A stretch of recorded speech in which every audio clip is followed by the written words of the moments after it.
Hello, everybody. I'm so excited for my topic today, and I have my notes here. This is how to market your yoga studio in 25 minutes a day. And for those of you guys who don't know me, my name is Kiki Lovelace. I am the owner and founder of Interstellar Pilates and Yoga Studio here. I'm in my back office in the back in Berkeley, California. And I'm also the founder and lead business growth mentor at the Thriving Studio Owner Program. So if you're like most studio owners I know, myself included, you opened your studio because you wanted to be of service and really contribute to your community, not because you had a lick of business ownership savvy or business strategy savvy. So you hit the ground running if you were anything like me, teaching a ton of classes and privates every single week, doing the bank runs, the IKEA runs, cleaning yoga blankets, sweeping the floor, hiring and training all the work trade staff, etc., etc. It's like in just constant movement for several years. But the marketing, well, that always seemed to fall to the bottom of your list, doesn't it? Many of you guys might even have, like I did, a love-hate relationship with social media. And, even when you would sit down to actually make time to do your marketing, if you don't know much about marketing, you probably are sitting down just like looking at a blank screen, not even knowing what to write or what to say or how to connect with a potential client or a potential new student. So the truth is, if this is true for you, you might also be running a story that you don't want to bother anybody, you don't want to be too salesy or too pushy, so all of these things are just adding up to be huge blockages in you growing your business, because a business needs to be marketed. It needs for people to know about it in order for it to be profitable and sustainable and thriving. So the truth is, if this is happening for you, it's likely that your cash flow is always very tight, that every single month, as like the first or the fifth of the month kind of comes, you're like, holy shit, am I going to be able to pay my payroll, my rent this month? Failure to market is one of the reasons why many small businesses, most small businesses, close after 3 years, or even less.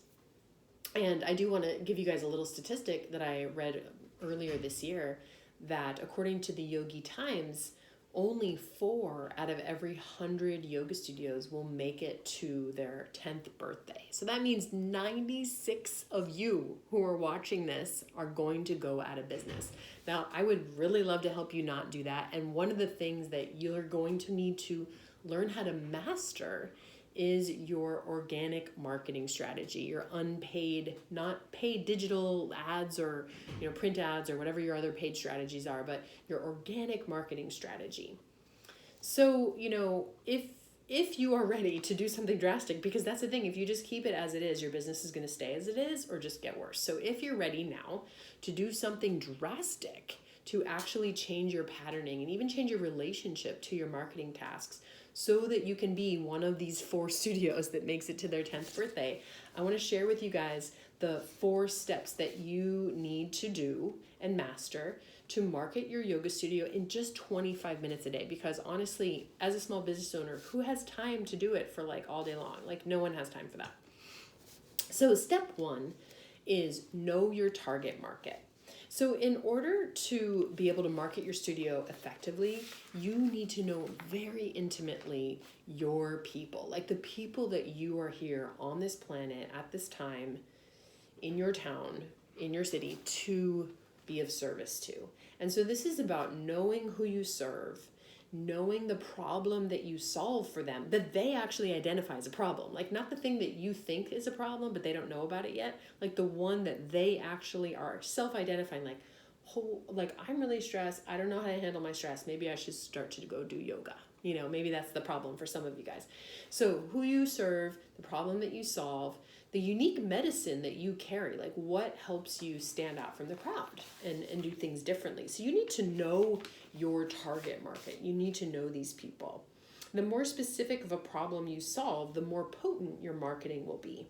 And this is not like a stab in the dark guessing game, which is, I think, is a mistake that most studio owners are making, is like, even when they hear about like, oh, I need to be knowing who my target market is, well, it's probably these guys. And like, is this demographic? And I think that this is what they want. It's like, no, In the Thriving Studio Owner program, we do a very specific project. It actually takes several weeks to complete to actually get to know your target market and to really understand their inner world and what they're holding, what their stresses are, all the excuses they make as to why they can't have this, they can't do this, they can't make the time for themselves, whatever their objections are. So all of that's really important. You need to know that in order to be able to market your studio effectively and actually get people coming through the door through your marketing efforts. So step 2 is you need to weave their words, not yours, into your messaging. So mastering your messaging and aligning it with the unique medicine that you offer. This is like one of my favorite things. I love writing.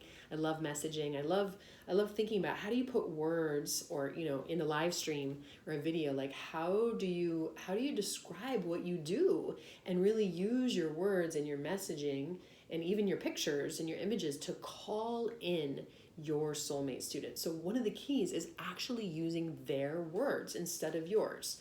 Many studio owners make this mistake of we're using words that we use to describe our super woo out there spiritual practice that a beginner just wants to lose weight and they, maybe want to get out of their back pain, and all of us who have been doing this for a while realize, oh yeah, you can lose weight and you can get out of your back pain. But let me tell you, you can dial down your nervous system. You can have a feeling of moving through your life where you're more present, you're more connected to your relationships, you start to have a conversation with spirit, with God. Things happen when you start doing yoga regularly that are actually mystical and magical things. Well, you can't lead with that in your marketing unless your people, your target market, uses that kind of language. So that's something you're going to need to do, is really understand the words that they're using to describe what they want and the challenges they're having, and really the inner dialogue that's going on in their minds. And I want to mention that I was talking about this earlier to one of my digital ad managers, Ben, and he said this funny thing where, people come to him all the time and they want to do Facebook ads or Google ads or whatever it is, and he's like, I can't help you if your offer's crappy, and that's the truth, is if your offer and your messaging are not aligned with your soulmate student, you can throw a ton of money at all kinds of different advertising or paid marketing strategies, and it's just throwing money into the toilet. It's really not worth your time.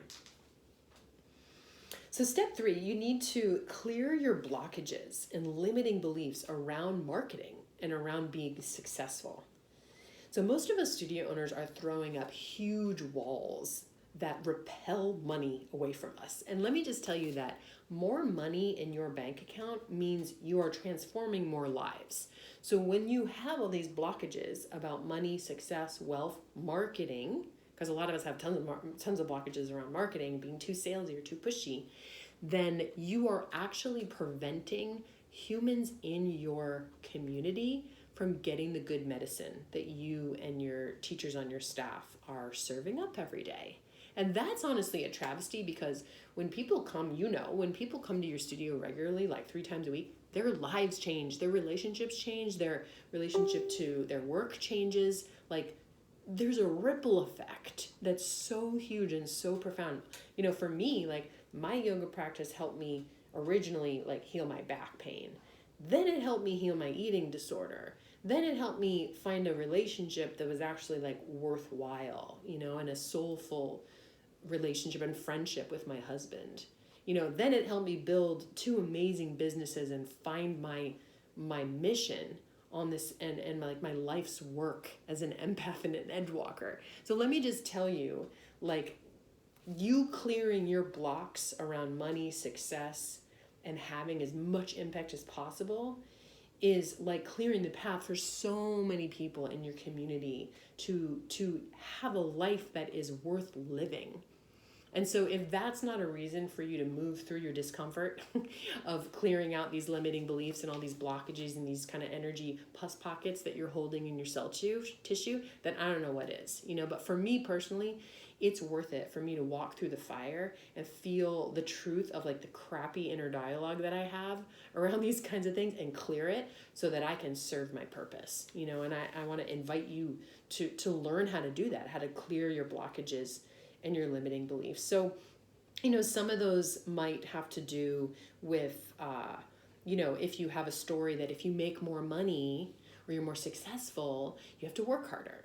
Or if you make more money and are successful, all your teachers on your staff will resent you. Or everyone will get up and just straight up leave, like you'll be left all alone.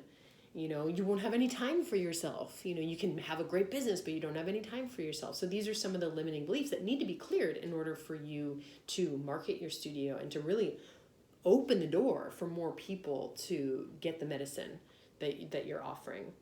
Another kind of set of limiting beliefs or blockages is that many of us, in terms of marketing, have all kinds of resistance to showing up and being visible and positioning ourselves as experts. When I say that phrase, you might even kind of shrink internally, like, oh, position myself as an expert. Like positioning yourself as an expert is an actual skill. You can learn how to do it, and it's not faking it. It's actually just owning your gifts. It's like knowing who you are and knowing that you can help and that your people don't have to live the way that they are living if they actually do this, this, this, and this. And so it's about being willing to stand up and be visible, whether that's on social media or in email marketing or whatever ways that you decide to actually engage with your audience or your potential audience. It's about saying, here's what we can do for you, and we are really good at it. Like, come to us if you want to manage your stress better or melt your stress, or if you want to heal your chronic pain and injuries. Like, that's what me and my team do here at the studio. And then the final one, number 4, step 4, is you must show up very consistently in front of your audience. So this is about making what I call like a spiritual practice of your marketing tasks. And when you actually commit to doing this every day, or maybe like 5 days a week, if you have you turn off your phone and your devices for the weekend, like that would be fantastic. I totally support you in that. But you really do need to be consistent in showing up and doing your marketing tasks. And for me and my team, my marketing tasks are not they're not all like social media posts. Like we have a lot of fun on our Instagram and on our Facebook pages and with our email marketing, but sometimes I'm working on like a new signage, or we have like a new idea. We always have whiteboards up and different signs in the bathroom at the studio. There's going to be all different ways that you get in front of your audience and really connect with them. Sometimes we make videos here at the studio and share them with our people via email or however, which way. But the point is, you got to show up consistently and you got to add value. It's not about showing up and saying, hey, we have 2 more spots left in our teacher training. Like, you need to like tell the story of like, when you sign up for teacher training, this is how your life is going to change. And by the way, we have 2 more spots left for teacher training. You should sign up before Sunday because cart closes on Sunday night at midnight. Like, it's fine to make a call to action. I encourage you to make a call to action every single time you reach out to your audience, but you need to give them some value, because customers nowadays are just so much more savvy, and they really want to hear stories. They want to know what's possible. They want to learn, they want to be enriched, by engaging with you and your brand. So showing up consistently is all about it. And I want to give you guys an example before I sign off. A few months ago, I created a video and we just shared it over email. I think it's on YouTube that you could probably look it up, but I made a video for our people here at the studio, how to renegotiate your relationship with time so that you can have more time for yourself and your self-care practice. And the very next day, we put it out. We actually put it out at like 7 a.m., I think on a Friday. And at my 9:15 class, I had an old student who I hadn't seen in forever come up to me and say, I saw the video this morning and I hopped in the shower and I got here. And she was like, I was using all your time skills to like change the light to green and like get here on time. And I'm here and I'm on time. I thought I was going to be late. I thought I wouldn't even be able to come. But here I am. And even months later now, I still get people coming up to me at the studio telling me about how that video helped them get their butts back in here after they hadn't been here for a while, which is just warms my heart. It's so wonderful. So that's the kind of value that if you show up consistently in your marketing and you're putting it out there. I mean, you might not always get the reply. So, if you're having a story that, oh, it's not even worth it, because nobody ever comments on my Instagram post. Like, no one comments. They just scroll nowadays. Do you understand that? Like, no one ever does. Do you ever comment? Like, you just scroll. There's tons of people. If you are willing to keep putting yourself out there, I guarantee you people are seeing your stuff. And don't worry about all the engagement stuff as much. Just keep showing up, keep adding value, and make it a spiritual practice. It's like, this is a part of how you as a studio owner can serve at your highest level. You can be of service to your community, to your teachers, to yourself and your family, and your financial well-being and your legacy, and doing your marketing, like putting yourself out there, making sure everyone in your town knows about you and your brand and your offerings, very clear what you guys do and who you serve. Like, that is a spiritual practice. It's a practice, it's very much a humble practice of being of service. So have that service mindset when you come into each of your marketing tasks, because it's really one of the most powerful things you can do with 25 minutes a day. Because honestly, once you make the initial effort, which I could teach you in my program, like the target market part, showing up consistently, all these pieces, once you make the initial effort, really it is like writing something out for like 15 minutes and then recording it or typing it for 10 more and then pressing send on your email blast or whatever it is. Like, it just doesn't take that long.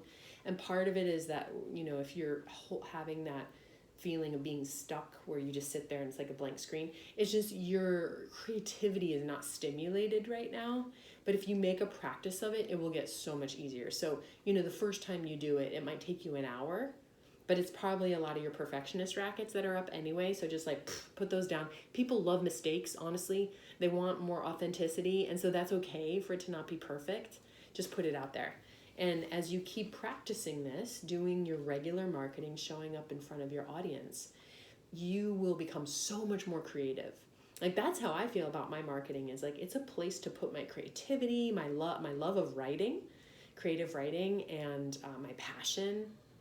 And, I have a wonderful team member, several team members, but my marketing manager, Kate, who's also is like a copy nerd like I am. We love to write things. We like to figure out how to say things in a way that's really compelling and exciting.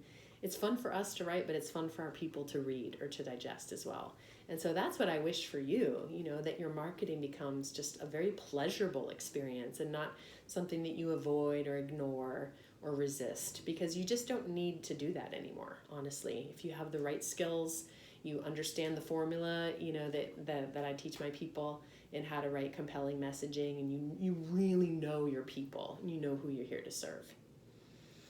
So I'm curious, I just want to share this one last thing, is that I also used to thrash against marketing and like really poo-poo social media. Like, I was a yogi and like, all that. But I just want you guys to know that my life, my business is so much better because I have transformed my relationship to marketing and I make it part of my spiritual practice.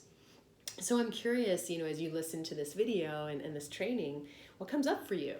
What is your resistance or your avoidance of marketing really about? Like, what's really underneath there? What's the limiting belief that you're working with? I want to invite you to be brave and comment below. Have a great day, everybody.